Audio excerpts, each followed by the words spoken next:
você vai assistir a nossa gravação. Estamos aqui na nossa quinta aula do módulo 3, a penúltima. Se Deus quiser, semana que vem nós terminamos o módulo 3, o que significa concluirmos o estudo das 7 trombetas. Como no caso dos selos, quando chegamos na abertura do sexto selo, terminada essa narrativa, não passamos logo para o sétimo. O texto faz uma pausa, abre um parêntese, o chamado interlúdio. E nós estamos no interlúdio entre a sexta e a sétima trombeta. Nós começamos a trabalhar esse interlúdio já na semana passada, quando estudamos que João recebe de um anjo forte, grande, que provavelmente pela sua posição ocupada no santuário celestial, sua proximidade com o Pai e o Cordeiro, ele traz uma série de características bastante semelhantes às do Cordeiro, semelhantes à de Deus Pai. E é isso que Deus espera, inclusive de nós, que sejamos transformados de fé em fé à imagem do Filho, que reflitamos a imagem do Filho no nosso viver. E esse grande anjo, esse anjo forte que tinha o pé direito no mar e o esquerdo na terra, ou vice-versa, me perdoem aí, mas o que acontece? Esse grande e forte anjo tem um livrinho na mão. E esse livro ele recebeu das mãos do Cordeiro com a ordem de entregar para João. E ele entrega o livro para João. E João é então orientado a revelar o conteúdo desse livro, que é o que nós vamos ver doravante. Mas João ouve uma voz vinda do céu, e é a voz relacionada, por exemplo, aos 7 trovões, e o que eles dizem, João está desautorizado, então, a nos revelar. Mas aí, hoje, na continuidade deste interlúdio, nós vamos ver os versículos de 1 até 14 do capítulo 11, que é o final do interlúdio. E uma coisa muito importante que nós vemos nesses interlúdios é que, por exemplo, eles revelam a participação da igreja nesses eventos finais. Uma coisa que nós vimos na aula passada é que o anjo que segurava o livrinho, ele disse para João o seguinte: olha, pega esse livro, toma-o e come-o. Falou para João comê-lo, e ele disse o seguinte: olha, na tua boca ele vai ser doce como mel, mas no teu estômago ele ficará amargo.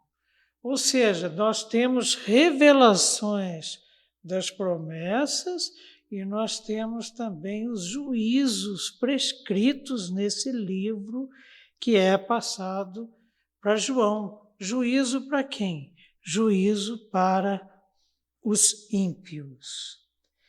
E na continuação, então, No capítulo 11, nos 2 primeiros versículos, nós temos a continuidade desse interlúdio, e os versos 1 e 2 dizem assim, capítulo 11 do Apocalipse: foi-me dado um caniço semelhante a uma vara, e também me foi dito: dispõe-te, mede o santuário de Deus, o seu altar, e os que naquele adoram, mas deixa de parte, não meça, o átrio exterior do santuário, e não o meças, porque foi ele dado aos gentios, estes por 42 meses, 3 anos e meio, calcarão aos pés a cidade santa. Desses 2 primeiros versículos, eles trazem o tema da medição na palavra de Deus. E ecoa o pano de fundo para isso que João descreve, seria, no caso, o livro de Ezequiel. Mas Zacarias é outro profeta que também trata da questão da medição. Vamos ver primeiro o que nos diz Ezequiel no capítulo 40 do seu livro, verso 3. Ele me levou para lá e eu vi um homem que parecia de bronze. Ele estava de pé junto à entrada com uma corda de linho e uma vara de medir na mão. Vi um muro que cercava completamente a área do templo. O comprimento da vara de medir na mão do homem era de 6 medidas longas, cada uma com meio metro. Ele mediu o muro, que tinha 3 metros de espessura e 3 de altura. O que será que Deus está dizendo com a medição? Essa medição na palavra de Deus, ela tem o sentido da apropriação. É como, por exemplo, é comum vermos lá no nosso condomínio, antes do início das obras, uma checagem nas medidas dos terrenos. Então, topógrafos são contratados para isso. A mesma coisa é feito com outras naturezas de propriedades, como são o caso das fazendas, dos latifúndios. Então, a medição, ela tem a ver com posse.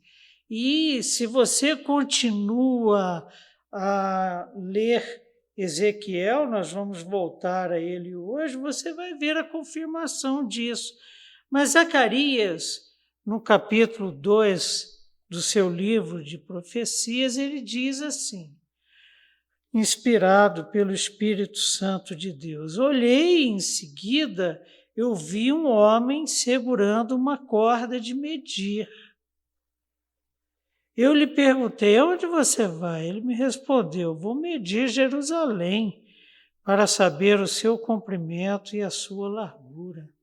Então o anjo que falava comigo retirou-se e outro anjo foi ao seu encontro e lhe disse: corre e diga àquele jovem: Jerusalém será habitada como uma cidade sem muros por causa dos seus muitos habitantes e rebanhos. E eu mesmo, diz o Senhor, serei para ela um muro de fogo ao seu redor, declara o Senhor, e dentro dela serei a sua glória. A medição, então, é uma simbologia que Deus usa para nos mostrar que os territórios que nós ocupamos e ocuparemos são dele e que ele conhece as suas dimensões, ele conhece aquilo que é seu. Agora, o interessante aqui, voltando ao nosso texto, é que foi dito, então, foi dado a João um caniço semelhante a uma vara, e foi dito a ele depois disso, né? Dispõe-te e mede o santuário. São três visões que parecem que os mesmos personagens estão presentes nela, dependendo do ângulo de visão, nós temos esses relatos. Deus, então, ele preserva espiritualmente o seu povo, aqueles que são seus, aqueles que são de sua propriedade. E em Ezequiel 43, versos 4 e 5, inclusive, nós vemos que Deus entra no templo depois de medido. A glória do Senhor entrou no templo pela porta que olha para o oriente. O Espírito me levantou e me levou ao átrio interior, e eis que a glória do Senhor enchia o templo. Deus, então, presente, Deus no templo em Jerusalém, Deus preservando aquilo que é de sua propriedade. Então, Deus preserva espiritualmente com a sua presença, preserva os seus em todas as eras, mede o santuário de Deus, foi a ordem dada a João. E também os que nele adoram, ou, por exemplo, faça a contagem daqueles que são meus. Há uma mensagem. Qual é a mensagem, então, que Deus está dando nesse primeiro versículo? Olha, se é para ser medido com o caniço, o santuário de Deus, o seu altar, e os que nele adoram, a mensagem é: aqui ninguém toca, é propriedade minha, comprada por alto preço. E esta proteção que Deus está dando, que Deus fala lá para Zacarias, que será o muro de Jerusalém, seria uma proteção contra o quê? Contra as influências idólatras, contra a idolatria. Em Mateus 24, 22, Jesus Cristo disse: não tivessem aqueles dias sido abreviados, ninguém seria salvo, mas por causa dos escolhidos, tais dias serão abreviados. Tais dias serão abreviados, o que é mostrado no próximo versículo, porque a pressão sobre o povo de Deus, a pressão sobre a igreja de Deus é muito grande. E para os filhos de Deus, para os santos, para nós os crentes, é uma luta enorme contra aqueles que nos pressionam de todas as formas, e a mais terrível de todas, no nosso entender, a sedução. Então, constantemente somos seduzidos à idolatria, constantemente somos pressionados à idolatria, mas a nossa guerra é também como Paulo falou, olha, aquilo que eu quero eu não faço. Então, e o que eu não quero é o que eu faço. Essa guerra interior entre a carne e o espírito, entre o nosso coração e o espírito. E o Espírito Santo de Deus nos é dado, e os dias são abreviados, por quê? Senão não sobraria ninguém. A igreja é assediada e a história tem mostrado que muitos, infelizmente, se perdem no caminho. Por isso a promessa do Cordeiro. Ao vencedor darei. Aí vem uma série de promessas. Mas vamos ver então, para compreensão maior desta medição como um símbolo, uma representação do cuidado, da guarda, do muro, das asas de Deus, da rocha que é o Senhor, nos protegendo. Verso 2, Apocalipse 11, então, verso 2. Mas deixa de parte o átrio exterior do santuário e não o meças, porque foi ele dado aos gentios.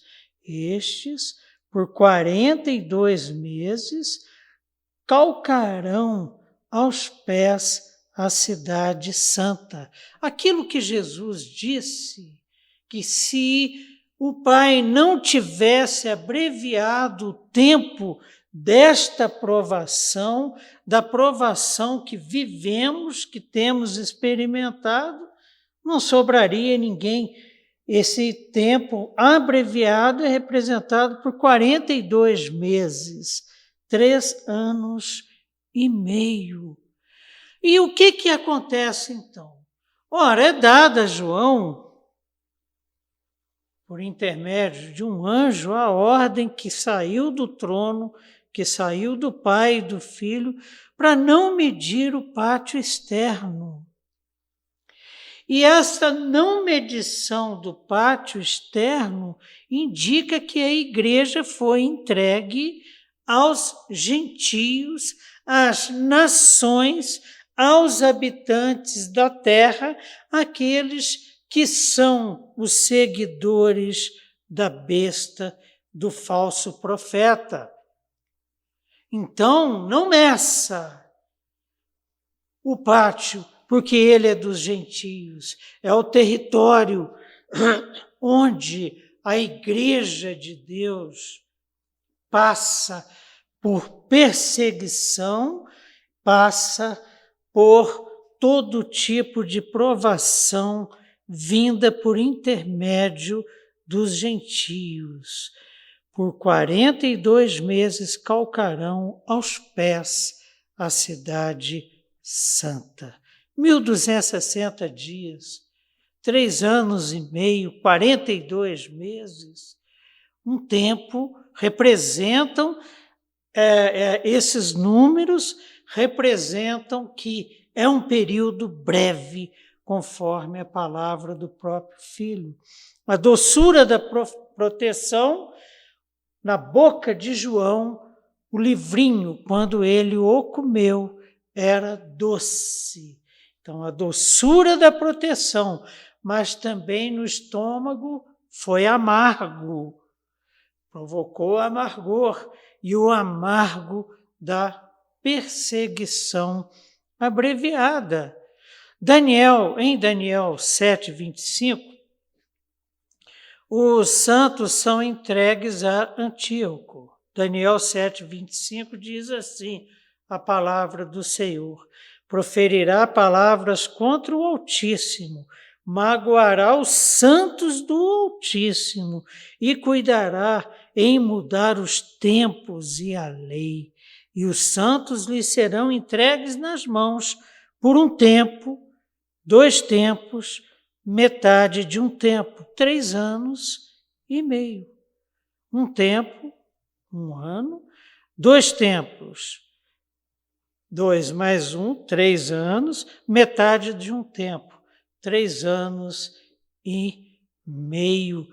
E isso se concretizou, essa profecia foi cumprida no reinado de Antíoco, rei da Síria, Antíoco Epifânio. Isso aconteceu em 167 a 164.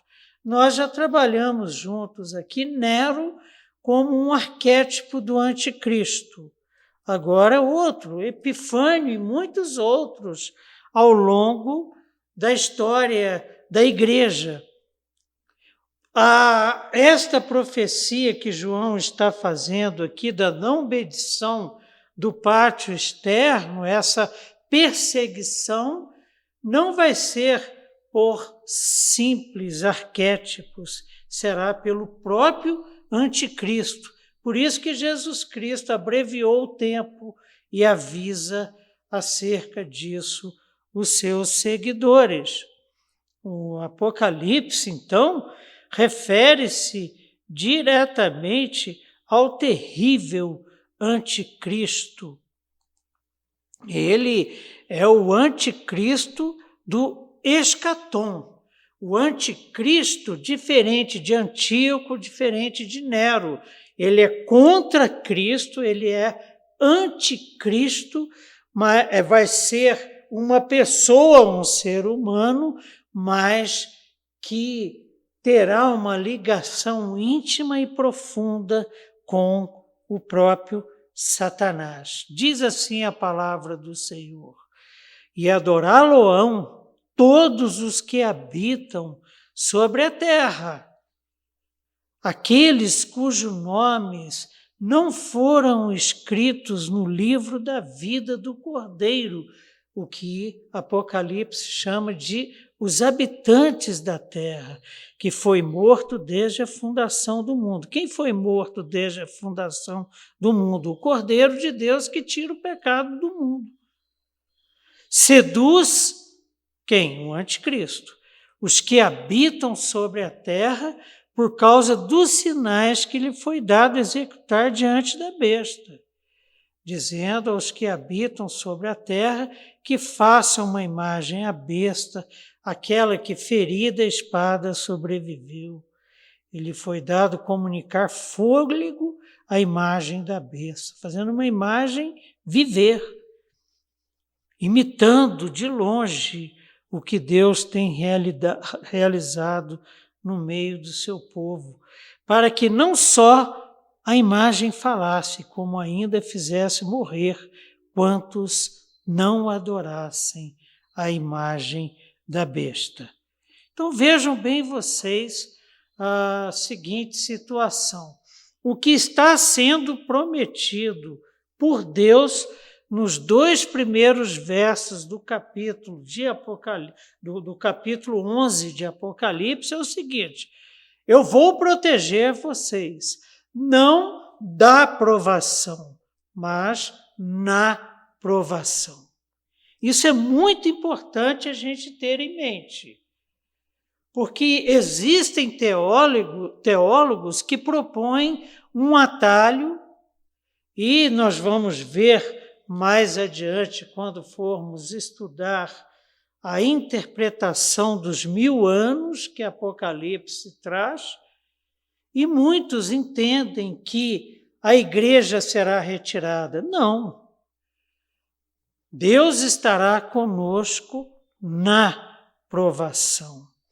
E é interessante a gente aprofundar nisso, e Deus revela a João, e João escreve. E nós temos em Apocalipse agora a revelação das 2 testemunhas mártires. As 2 testemunhas de Deus martirizadas. E é uma coisa que nós vamos ter que definir com clareza na conversa a partir de agora, quem são as 2 testemunhas. Aí já aparece também um tantão de interpretações, vamos trazer à luz da palavra de Deus aquela que julgamos ser mais condizente com aquilo que Deus quer nos falar nesses versículos que vão do versículo 3 do capítulo 11 até o 14, 3 a 14. Eu vou ler o trecho todo, que aí facilita conversarmos a partir de uma visão geral desse texto.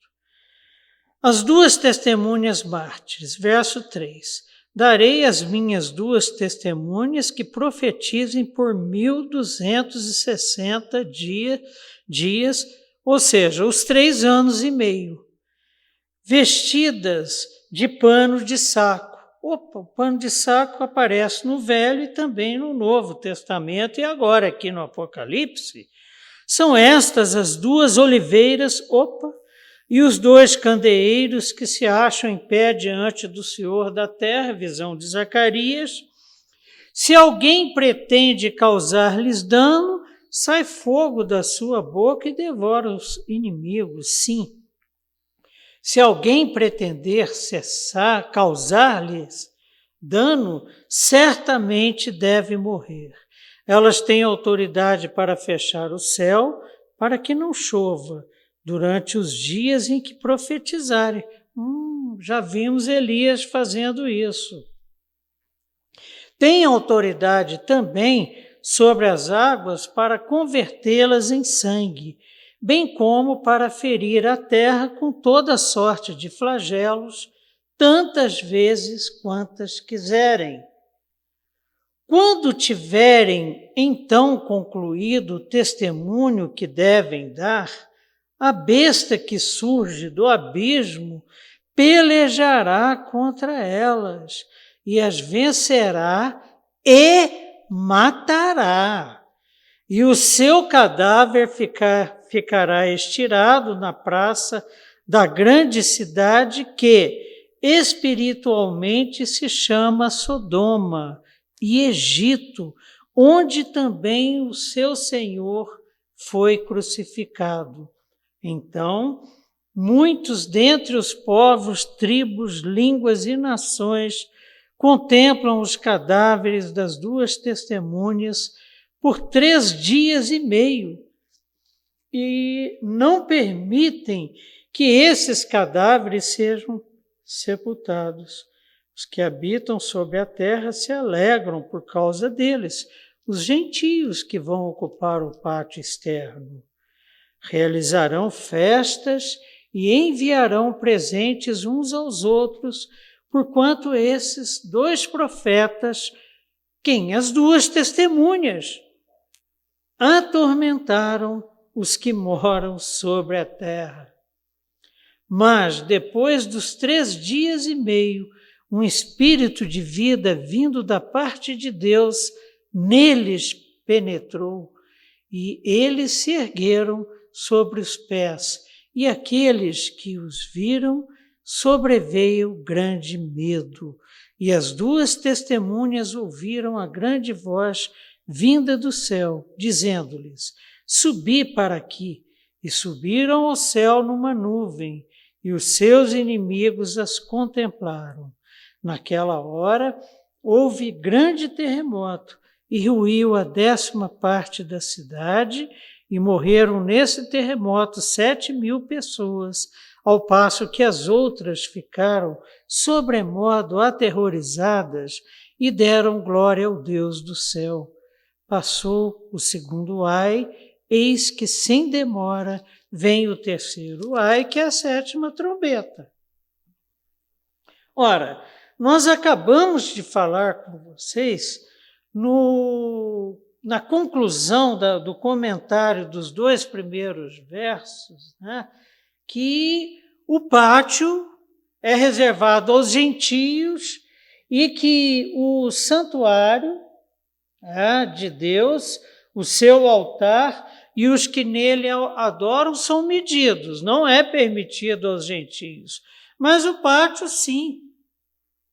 e que os gentios recebem autoridade, autorização, poder, inclusive, para perseguir a igreja, para calcar aos pés a cidade santa. E a cidade santa, nós vamos ver, é a igreja. Ora, então, em seguida, vem a descrição das duas testemunhas. Primeira pergunta que não quer calar. Quem são as duas testemunhas? Parece muito com Moisés e com Elias, pela descrição. Nós, então, com base no que nós estamos conversando já há um bom tempo, inclusive que nos interlúdios Deus revela a participação da igreja nos eventos do fim, seja com a oração dos santos, seja com João recebendo o livro e revelando a sua igreja. Então, quem são as duas testemunhas? Nós consideramos representação da igreja. E qual é o pano de fundo que serve de base para o que João escreveu, a partir do que lhe foi revelado no livro? Pano de fundo, o ministério de Moisés e de Elias.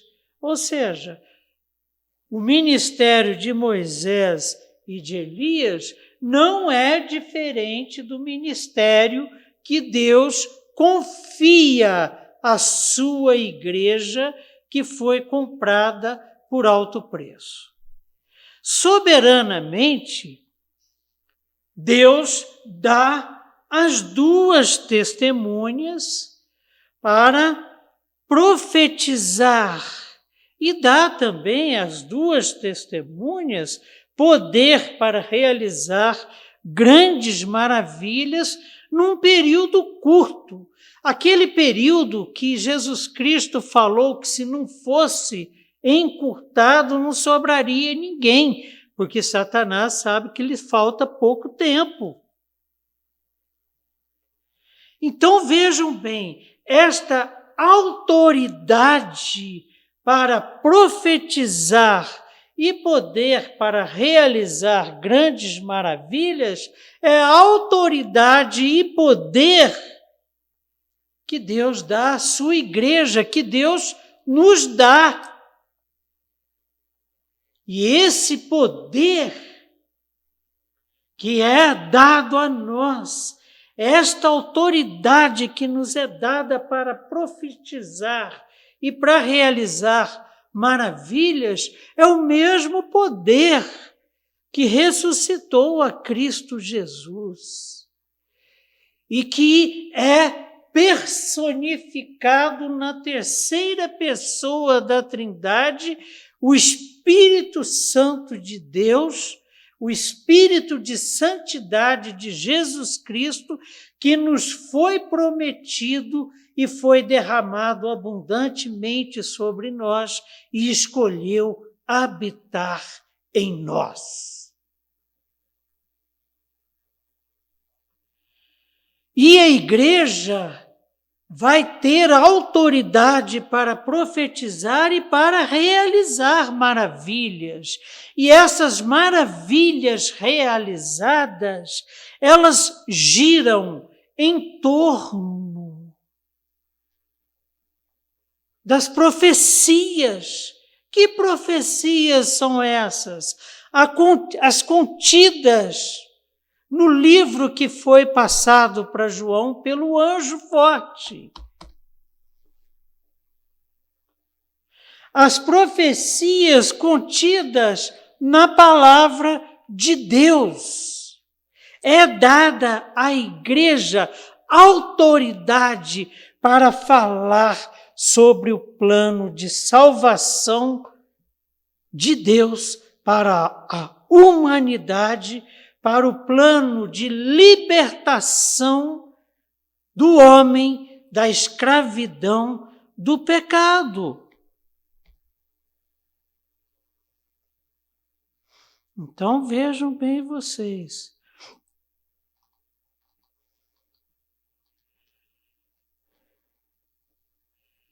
E por que duas testemunhas, no texto?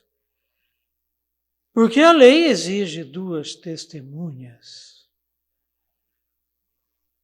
Quando eu estou falando do Evangelho, como estou falando aqui agora, eu tenho pelo menos duas testemunhas no processo. O Espírito Santo de Deus que habita em mim, que testifica que Jesus Cristo é o Filho de Deus encarnado, que morreu na cruz do Calvário para nos salvar do pecado e que ressuscitou ao terceiro dia e que está à direita do Pai e que virá em glória e julgará.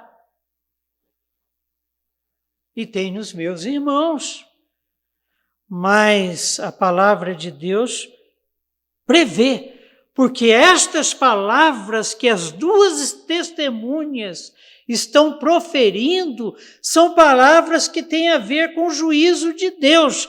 Arrepende-te. Porque se não houver arrependimento, haverá juízo e morte eterna. E o que a palavra de Deus nos diz sobre isso, então? Acerca de duas testemunhas. Deuteronômio 17, 6. Por depoimento de duas ou três testemunhas, será morto o que houver de morrer. Por depoimento de uma só testemunha, não morrerá. São necessárias pelo menos duas testemunhas para que eu afirme o que estou afirmando.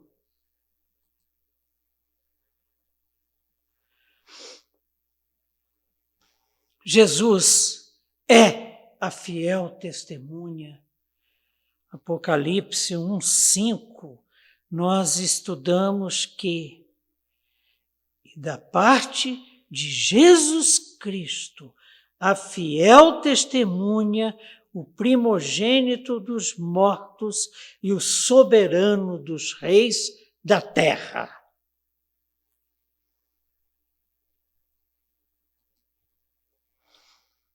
E a igreja, é o que eu falei. A igreja é testemunha. Esta autoridade me é dada porque sou membro do corpo de Cristo. Te é dada porque você é membro do corpo de Cristo. A fiel testemunha.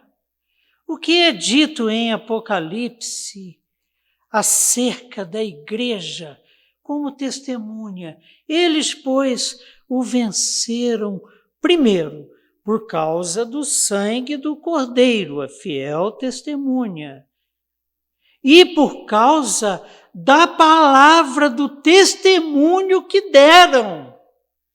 Sabe o que Apocalipse está nos ensinando hoje? Está nos ensinando que nós, primeiro, recebemos autoridade para profetizar e não podemos ficar calados. Eles, pois, o venceram. Venceram a quem? Ao dragão. Venceram a quem? A Satanás. Venceram a quem? Ao anticristo. Eles, pois, o venceram por causa do sangue do Cordeiro e por causa da palavra do testemunho que deram. E, o que mais? Mesmo em face da morte, não amaram a própria vida. A certeza de que estamos selados pelo Espírito Santo de Deus e que o Cordeiro nos receberá para as bodas e que viveremos no novo céu e nova terra pela eternidade, nos leva a não amar a própria vida, mas amar a Deus acima de todas as coisas e ao próximo como a nós mesmos e profetizarmos por causa disso, inspirados pelo Espírito Santo. Isto é o ministério do Espírito Santo de Deus.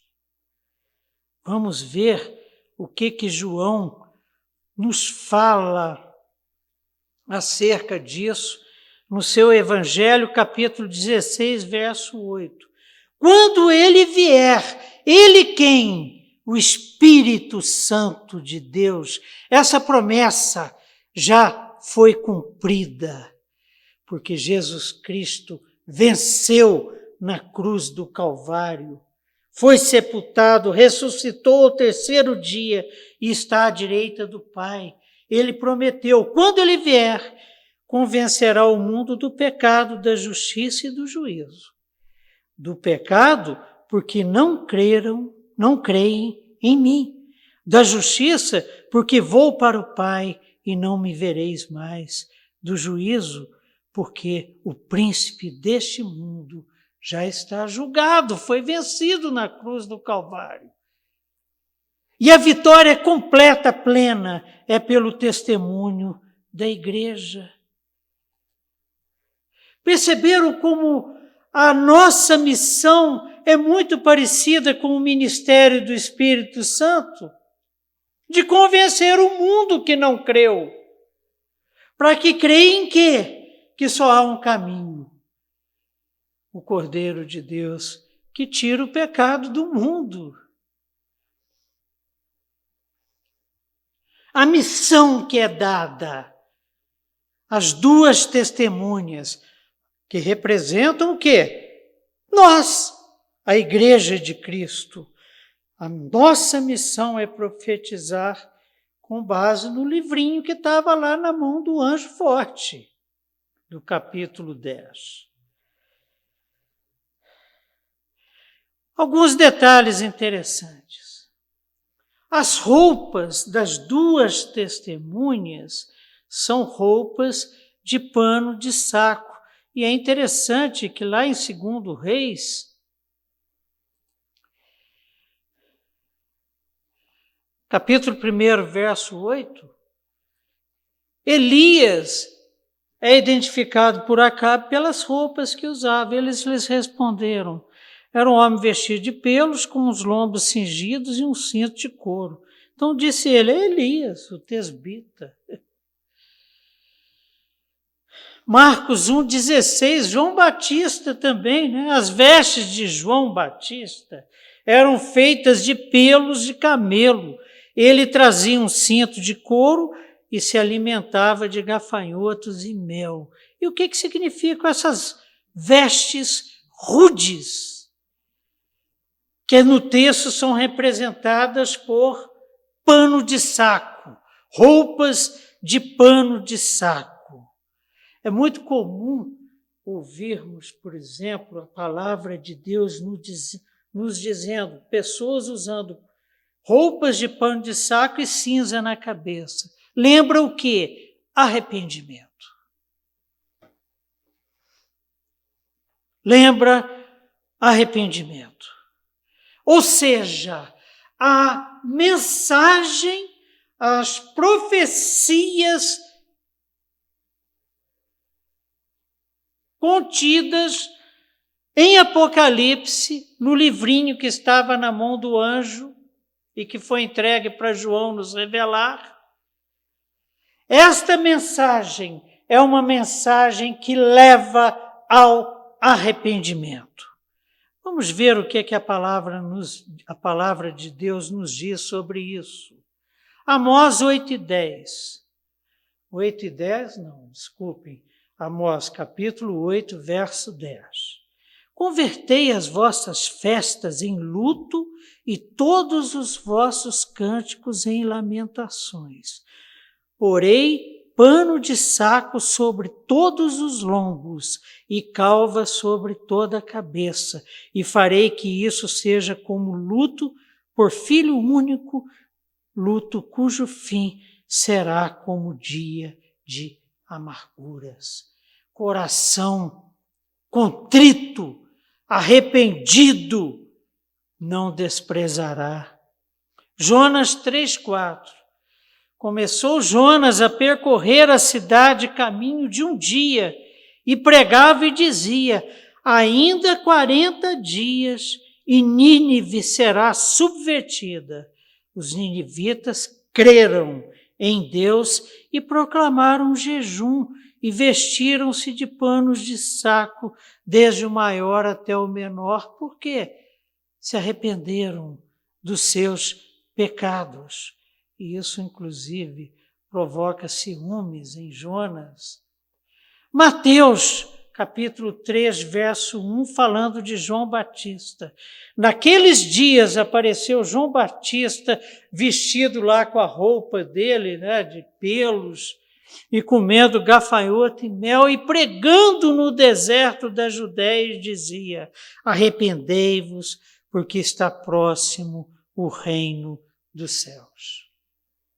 Arrependei-vos.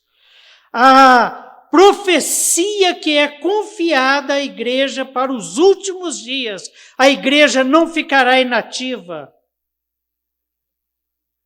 No escatom, a igreja profetizará como tem profetizado, porque esta foi a ordem de Jesus Cristo ao ser assunto aos céus. Ide por todo mundo e pregai o evangelho da salvação. Salvação que só encontramos no Cordeiro de Deus, que tira o pecado do mundo. Perceberam? Então, as duas testemunhas representam a igreja que vai atravessar a grande tribulação. E ela vai atravessar a grande tribulação com autoridade e poder para pregar a salvação em Cristo Jesus, mensagem contida no Evangelho de Jesus Cristo e contida no livro que o anjo passou para João. Verso 4. São estas as duas oliveiras e os dois candeeiros que se acham em pé diante do Senhor da terra. Imagem que ecoa Zacarias capítulo 4, verso 6. Prosseguiu ele e me disse: esta é a palavra do Senhor a Zorobabel, não por força nem pelo poder, mas pelo Espírito, diz o Senhor dos exércitos. Aqui em Zacarias, Deus falando para Zorobabel, falou: olha, não é por força, não é por espada, não, é pelo meu Espírito. As duas oliveiras representam, simbolizam a unção pelo Espírito e o conhecimento o comissionamento da igreja, das duas testemunhas, igreja de Cristo. Aquilo que o pastor Mazinho estava falando ontem, igreja não pode ser eu com meu umbigo. É eu com o cabeça Jesus Cristo, com o Espírito Santo, com o André, com o pastor Mazinho, com os meus irmãos, testemunhas vivas do Evangelho de Jesus Cristo. E em nós, e entre nós, nos ungindo e comissionando o Espírito Santo de Deus simbolizado pelas duas oliveiras para sermos candeeiro, para sermos luz neste mundo perdido em trevas. Verso 5. Se alguém pretende causar-lhes dano, sai fogo da sua boca e devora os inimigos. Sim, se alguém pretender causar-lhes dano, certamente deve morrer. Se alguém quiser lhes causar dano, 6:9 fala dos mártires. Apocalipse, capítulo 6, verso 9. As almas dos mártires.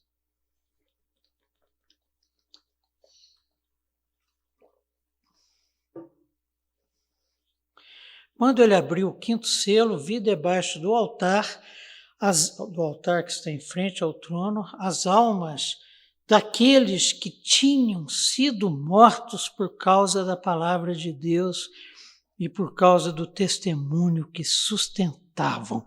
Que testemunho é esse? O Evangelho.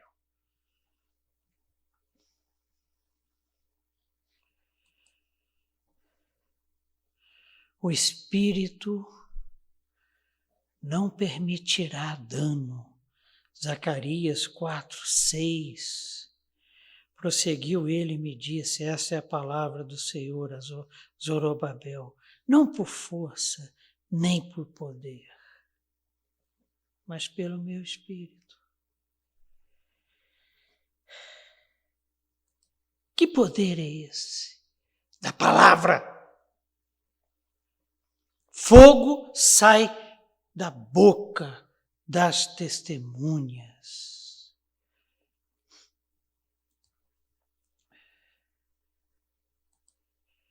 Segunda Reis 1:10, Elias fazendo descer fogo do céu. Elias, porém, respondeu ao capitão de 50, se eu sou homem de Deus, desça fogo do céu e te consuma a ti e aos teus 50. Então fogo desceu do céu e consumiu a ele, ao comandante, e aos seus 50. Em Jeremias 5,14 nós temos, portanto, assim diz o Senhor, o Deus dos exércitos, visto que proferiram eles tais palavras, eis que converterei em fogo as minhas palavras na tua boca, e a este povo em lenha, e eles serão consumidos. Palavra. Lembram da espada que sai da boca do cordeiro vencedor? O juízo de Deus, a autoridade na pregação do Evangelho. Verso 6.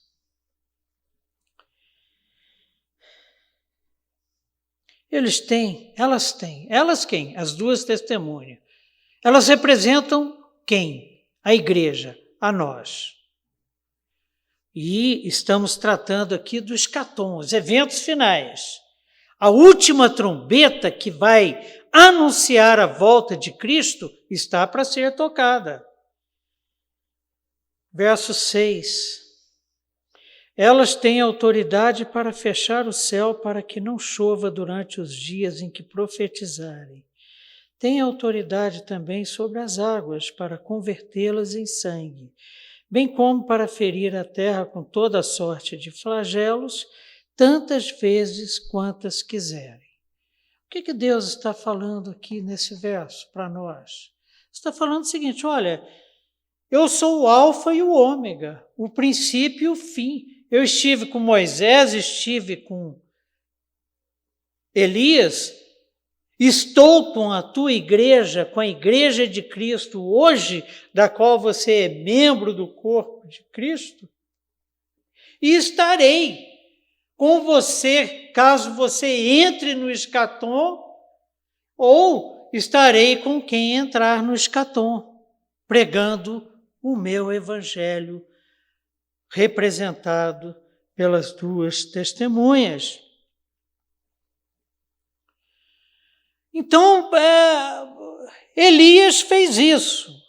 1 Reis 17, 1.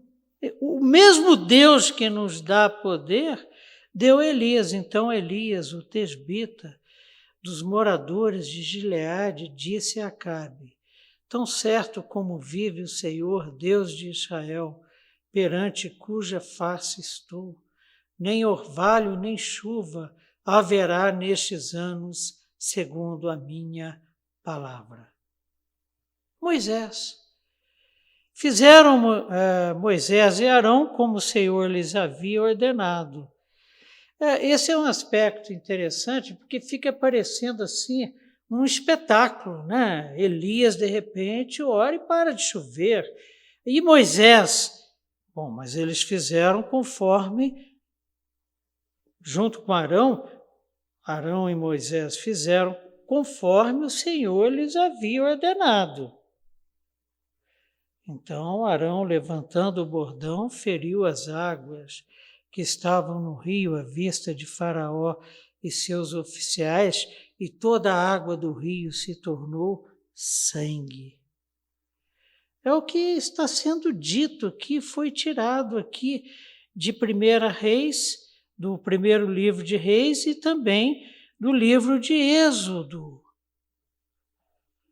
Ou seja, é dado à igreja poder sobre as águas para convertê-las em sangue, poder para fechar o céu, poder para ferir a terra com todo tipo de praga. Esse é o resumo das 4 primeiras trombetas e taças, na realidade. Quem está fazendo é Deus, é Ele que tem a história nas mãos. Nada de super crentes, testemunhas, nada disso. É como eu estava dizendo, aquilo que Elias realizou, aquilo que Moisés e Arão realizaram nos textos citados, realizaram porque era a vontade de Deus, porque eles estavam em absoluta sintonia com Deus, o Espírito Santo os conduzia e eles realizaram a vontade de Deus. Nada, então, de supercrentes testemunhas, porque esse tipo de texto aqui muitas vezes é usado já para a coisa virar um grande espetáculo no púlpito. Não.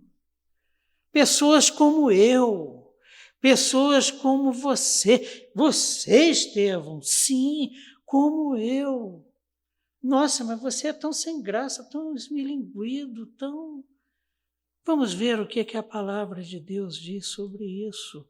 Sobre o Elias que fez parar de chover por 3 anos e meio.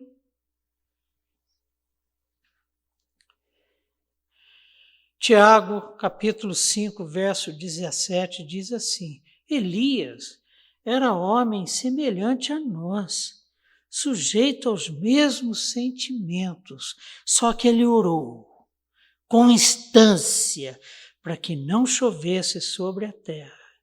E por 3 anos e 6 meses não choveu. Então, o que Deus está mostrando com as 2 testemunhas mártires é o que Ele espera de nós hoje, é o que Ele espera de nós no escatom, é o que Ele espera da igreja como sua testemunha, como testemunha da fiel testemunha que é Cristo Jesus. Verso 7. Quando tiverem, então, concluído o testemunho que devem dar, ou seja, o testemunho a ser dado é definido por Deus, não por mim, não por você, não por ninguém. Quando tiverem, então, concluído o testemunho que devem dar, e quem é que definiu esse testemunho que deve ser dado? O Senhor. A besta que surge do abismo pelejará, e só então pelejará contra elas, as 2 testemunhas, e as vencerá e matará. As vencerá e matará. Ao final do período de 3 anos e meio, as testemunhas concluirão o ministério e a besta demoníaca prevalecerá e cantará vitória antes da hora. Daniel 7, 21. inspirado pelo Espírito Santo de Deus, Daniel escreveu no seu livro, no capítulo 7, verso 21, eu olhava e eis que este chifre fazia guerra contra os santos, o anticristo, e prevalecia contra eles. Apocalipse 19, 19. E vi a besta e os reis da terra com os seus exércitos congregados para pelejarem contra aquele que estava montado no cavalo e contra o seu exército. Contra a sua igreja. Verso 8. E o seu cadáver ficará extinto. O cadáver de quem? Das duas testemunhas, dos santos. E o seu cadáver ficará estirado na praça da grande cidade que espiritualmente se chama Sodoma e Egito, onde também o seu Senhor foi crucificado. As duas testemunhas ficam lá estendidas na praça da grande cidade que é Jerusalém, onde o Senhor foi crucificado. Jesus Cristo não foi crucificado dentro de Jerusalém, fora do arraial, mas em Jerusalém, no território da cidade de Jerusalém. E aqui é chamada de Sodoma e Egito. E é interessante que a besta menospreza as duas testemunhas, deixando seus corpos estendidos na rua principal da grande cidade. Uma desonra. Uma desonra. E esta grande cidade que parece ser Jerusalém é toda a cidade que personifica a autossuficiência, tipo Nova York. Eu sempre me vejo em Nova York. E não a dependência do Criador, as realizações e não o arrependimento, a opressão e não a fé. Esta grande cidade é aquela que opta pela besta e não pelo cordeiro, pelo assassinato. Parece com as nossas cidades brasileiras, né? Parece com Brasília. De repente, um serial killer virou personagem de reality show. Já há 13 dias aqui no Distrito Federal. Opta pelo assassinato e não por aceitar as testemunhas de Deus e a sua mensagem. Optam por continuar no pecado ao invés de se arrependerem. Esta grande cidade é espiritualmente, não geograficamente, chamada de Sodoma e Egito. Vamos ver o que a palavra de Deus nos diz sobre isso. Mas nos profetas de Jerusalém vejo coisa horrenda. Cometem adultérios, andam com falsidade e fortalecem as mãos dos malfeitores.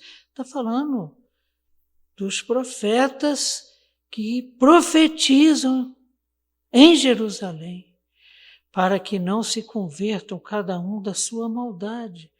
Todos eles se tornaram para mim como Sodoma, e os moradores de Jerusalém como Gomorra. É a imagem que João está tecendo aqui. Oséias 8,13, amam o sacrifício, por isso sacrificam, pois gostam de carne e a comem, mas o Senhor não os aceita, agora se lembrará da sua iniquidade e lhes castigará o pecado. Eles voltarão para o Egito. Joel 3,19. Por isso sacrificam, pois gostam de carne e a comem, mas o Senhor não os aceita, porque o coração não está em Deus. Agora se lembrará da sua iniquidade e lhes castigará o pecado. Eles voltarão para o Egito. Dá para perceber que João foi exatamente aí para escrever essa visão que teve, revelada pelo livrinho que recebeu do anjo. Verso 9. Então muitos, Apocalipse 11, verso 9. Então muitos dentre os povos, tribos, línguas e nações contemplam os cadáveres das duas testemunhas por 3 dias e meio e não permitem que esses cadáveres sejam sepultados. Eles contemplam os cadáveres, habitantes da terra de vários povos, tribos, línguas e nações, seguidoras da besta, não permitiram que fossem sepultados por 3 dias e meio. E é interessante a gente ver aqui que o Senhor não faz acepção de pessoas. Ele chamou para si pessoas de toda tribo, de toda língua, de toda raça, de toda nação.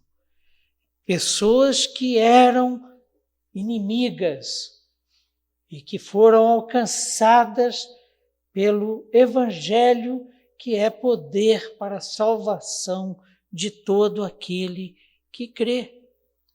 Verso 10. Os que habitam sobre a terra se alegram por causa deles, realizarão festas e enviarão presentes uns aos outros, porquanto esses 2 profetas atormentaram os que moram sobre a terra.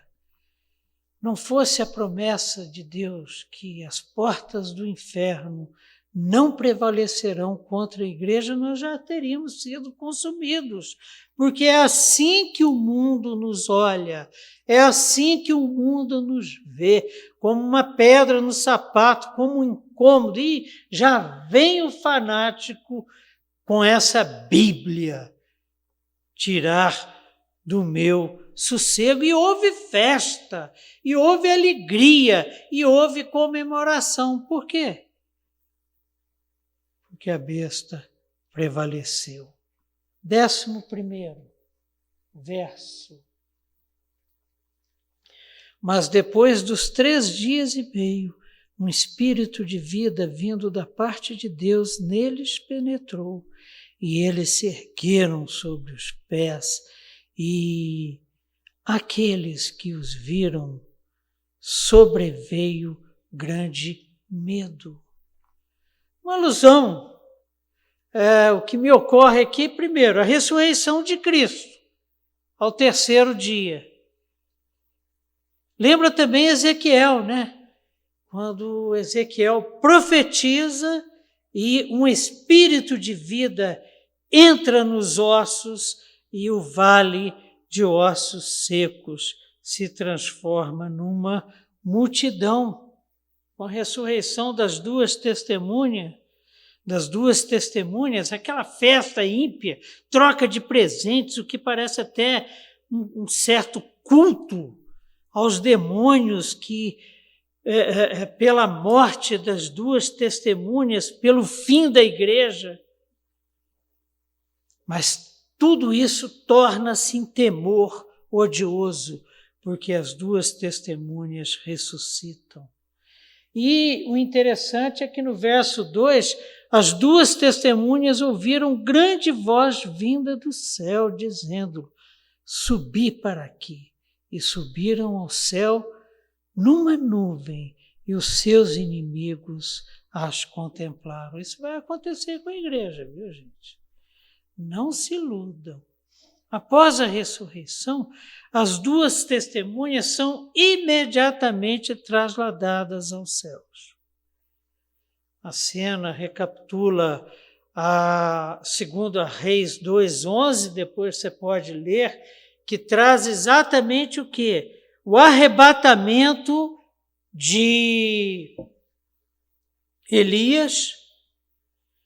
E nós temos também no livro de Atos, capítulo 1, verso 9, quando Jesus é assunto aos céus. Ditas estas palavras, foi Jesus elevado às alturas à vista deles, e uma nuvem os encobriu dos seus olhos. Da mesma forma, nós seremos levados aos céus, ao toque da sétima, ao toque da última trombeta, quando Jesus voltar. Se mortos, os nossos corpos ressuscitarão. Se vivos, seremos arrebatados e encontraremos com Ele nas nuvens. 1 Tessalonicenses 4:17. Depois nós, os vivos, os que ficarmos, seremos arrebatados juntamente com eles entre nuvens para o encontro do Senhor nos ares, e assim estaremos para sempre com o Senhor. E essa subida das duas testemunhas, que representa a subida da igreja para o encontro glorioso com o noivo, com o Cordeiro vitorioso, essa nuvem que os envolve e que nos envolverá, representa a glória de Deus. Êxodo 13:21, Senhor ia diante deles durante o dia numa coluna de nuvem para os guiar pelo caminho, durante a noite numa coluna de fogo para os alumiar, a fim de que caminhassem de dia e de noite. Ezequiel 1:4. Olhei e eis que um vento tempestuoso vinha do norte e uma grande nuvem com fogo a revolver-se resplendor ao redor dela, e no meio disto uma coisa como um metal brilhante que saía do meio do fogo. A glória de Deus na nuvem. Seremos glorificados à vista de todos. A nuvem traz a glória no deserto, na teofania, manifestação de Deus descrita por Ezequiel. Quando subirmos numa nuvem, seremos glorificados e vindicados por Deus. E o que acontece na sequência? Naquela hora houve grande terremoto e ruiu a 10ª parte da cidade. E morreram nesse terremoto 7.000 pessoas, ao passo que as outras ficaram sobremodo aterrorizados e deram glória a Deus no céu. Um grande terremoto deixa Jerusalém em ruínas, ceifa 7.000 dos seus 70.000 habitantes, espalha terror aos sobreviventes. Pessoas aterrorizadas dão glórias a Deus. Será se houve arrependimento genuíno? As opiniões se dividem. Olha, talvez não, talvez só por susto, né? Mas a oferta de salvação dada por Deus é certa. Apocalipse 14:6. Vi outro anjo voando pelo meio do céu, tendo um evangelho eterno para pregar aos que se assentam sobre a terra, e a cada nação, tribo, língua, povo, dizendo em grande voz: temei a Deus e dai-lhe glória, pois é chegada a hora do seu juízo, e adorai aquele que fez o céu e a terra, e o mar, e as fontes das águas. O que esse versículo nos diz, queridos? Esse versículo nos diz o seguinte, que até o último minuto, Deus estará oferecendo perdão. Deus estará derramando graça e misericórdia. E aquele que se arrepender não será envergonhado. 14 e último. Passou o segundo ai. Eis que sem demora vem o terceiro ai. O terceiro ai é a 7ª trombeta. E com o toque da 7ª trombeta, temos a volta gloriosa de Jesus Cristo.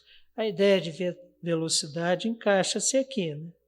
Ressaltando a brevidade do juízo de Deus, se comparado à sua imensa misericórdia oferecida, o imenso perdão por intermédio de Cristo Jesus, oferecido gratuitamente para todo aquele que crê.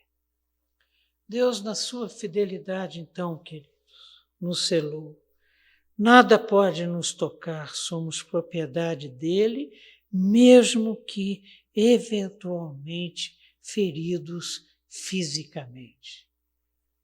Podemos até ser mortos, mas a nossa alma, essa ninguém toca. O pátio externo está desprotegido porque Deus permitirá aos pagãos pisotearem aos santos, que durante esse pisoteamento estarão fazendo, sabe o quê? Pregando o evangelho da salvação. As 2 testemunhas e igreja pregam o evangelho, atormentam os ímpios, são mortos, têm seus corpos desprezados, ficam lá expostos e a turma festejando. Tipo, só atrás do trio elétrico só não vai quem já morreu, mas ressuscitam e são arrebatadas. Esta é a promessa para nós, igreja. No mundo tereis aflições. Mas não se turbe o vosso coração, não se atemorize. Eu venci o mundo. Mesmo que João tenha pensado no futuro, essa mensagem é viva para nós hoje, independente das circunstâncias, das provações, da peregrinação difícil que Deus tem confiado a nós. O Espírito Santo de Deus tem nos sustentado. Os nossos irmãos queridos, os nossos irmãos que conosco formam o corpo de Cristo, têm nos suportado no sentido não de aguentar, mas de dar suporte. E o cabeça tem estado conosco, tem nos guiado, tem nos ensinado o caminho. Não nos falta nada. Só nos resta esperar por aquele maravilhoso dia, quando será tocada a 7ª trombeta e Jesus Cristo voltará em glória. Vamos orar? Senhor nosso Deus e Pai, a Tua palavra é honesta, a Tua palavra é verdade. Jesus Cristo é o caminho, a verdade, a vida. E a Tua palavra, ela não nos esconde nada. Pelo contrário, ela nos ensina que o caminho que temos a percorrer na nossa peregrinação é um caminho estreito, a porta é estreita. Esta é a promessa. É uma caminhada de desprendimento, é uma caminhada de transformação, é uma caminhada de cruz. Seguir Jesus pressupõe tomarmos a nossa cruz, para a crucificação do nosso eu, para que ele reine absoluto em nossa vida. E uma missão preciosa nos é confiada. Se estamos aqui hoje, é porque um dia alguém nos ensinou o que é o pecado e que para o pecado há solução e que a solução é Jesus Cristo, o Cordeiro de Deus, que tira o pecado do mundo. E essa missão nos é confiada não no ar-condicionado, não na poltrona confortável, mas é confiada a nós, nessa realidade que nós vivemos, porque o Senhor tem nos dado esse conforto. Mas nos é confiada também para a perseguição, para o martírio, para a tortura, para a sedução.